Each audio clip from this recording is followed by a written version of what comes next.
It's monthly mailbag time. Today, I pulled two listener submitted questions that feel especially worth answering. So let's jump in.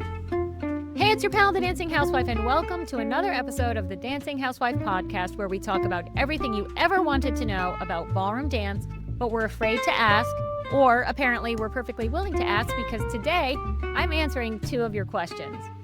Recently, someone left me a comment and told me they really enjoyed when I interview people from the ballroom community. They said their favorite part of those episodes is a question I always ask my guests. How did you find your way to the ballroom? And then they added very politely but very directly, you've never shared your own story. Fair, completely fair. I haven't. So today, inquiring minds finally get to know how I found my way to the ballroom. It was just before Christmas in 2012, and I was stopped at a traffic light just outside my neighborhood. I looked up, and there it was, a giant sign in a shopping plaza that said Ballroom Dance in big, bold, blue, all caps. You know, subtle sign. It was weird because I had never seen it before, but apparently had been there for about a year. Now, my husband and I always enjoyed dancing, but we'd never taken formal lessons, and at that time, we'd been talking about finding a hobby to pursue together because our youngest son was heading off to college in about a year and a half. So clearly the universe was speaking to me. When the light turned green, I pulled into that plaza, marched right in, bought a starter package, and stuck the gift card straight into my husband's Christmas stocking. Now fast forward 2 weeks to Christmas Eve.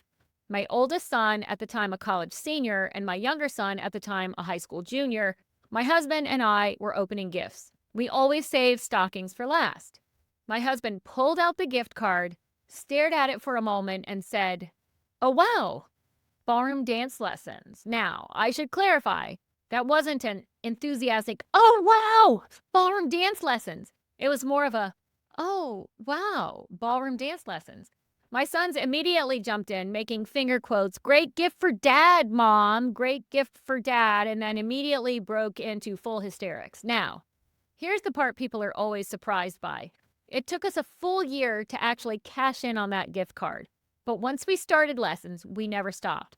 And that's how it all began. And here's my full circle moment.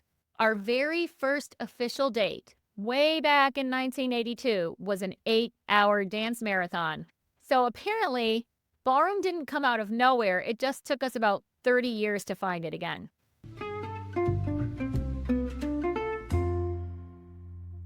That brings me to our second mailbag question, and this one comes up all the time, usually whispered at competitions, in dressing rooms, and in hotels.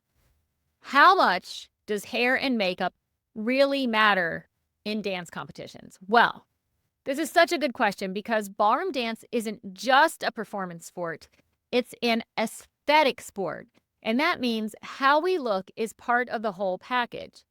Hair and makeup aren't about vanity, they're about clarity. Your hair should complement your face, your dress, and your overall vibe. But just as importantly, it needs to be tidy and controlled so it's not distracting. If the judges are thinking about flyaways and messy hair instead of your work, you've missed the point. Makeup matters for a very practical reason. We dance under bright stage lights, and those lights can completely wash out our features. What feels like a lot of makeup in the dressing room often reads as barely there on the dance floor. Competition makeup helps your facial expressions register from a distance under lights and when you're in motion. This is also why professionals matter.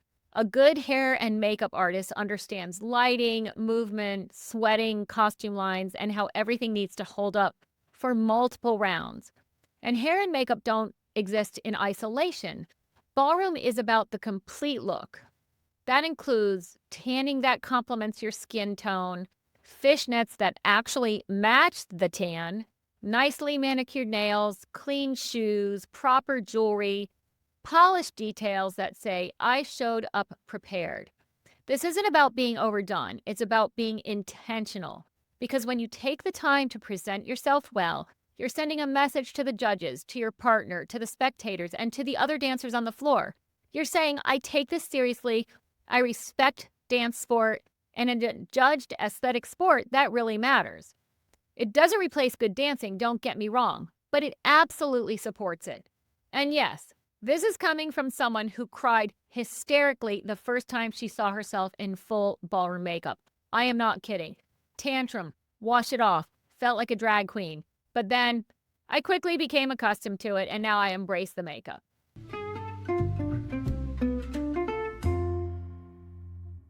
Thanks for tuning in. Do you have a ballroom question you've been dying to ask? Email me at thedancinghousewife@gmail.com or drop it in the comments. Your question just might be featured in our next monthly mailbag. As always, if you enjoyed today's episode, do me a favor. Share it with a dance buddy, drop a comment, tap 5 stars, and don't forget to subscribe or follow me on social media so you never miss a ballroom tip. This is The Dancing Housewife signing off, and until next time, happy dancing! That's all, folks.